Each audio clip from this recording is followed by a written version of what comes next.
मित्रों, उत्तर प्रदेश, झारखंड और खासकर बिहार में छठ का विशेष महत्व है। छठ सिर्फ एक पर्व नहीं है बल्कि महापर्व है जो पूरे 4 दिनों तक चलता है। पहले दिन नहाए खाए से इसकी शुरुआत होती है, जो पहले तो डूबते हुए और अगले दिन उगते हुए सूर्य को अर्घ देकर समाप्त होती है। ये पर्व साल में 2 बार मनाया जाता है।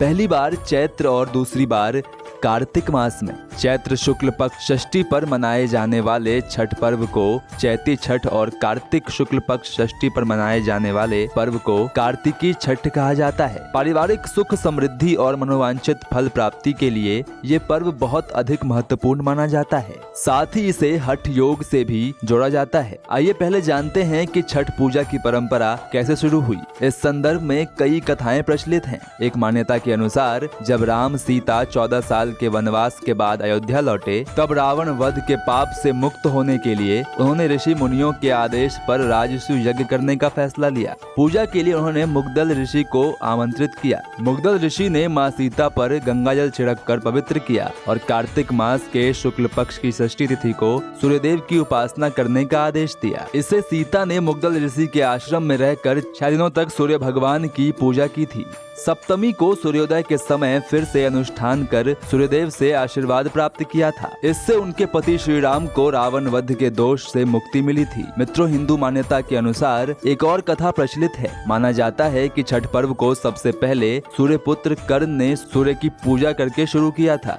कहा जाता है कि कर्ण भगवान सूर्य के परम भक्त थे और वो रोज घंटों तक पानी में खड़े होकर उन्हें अर्घ देते थे। सूर्य की कृपा से ही वह महान योद्धा बने। आज भी छठ में अर्घदान करने की यही परंपरा प्रचलित है। छठ से जुड़ी एक और कथा महाभारत काल से ही प्रचलित है।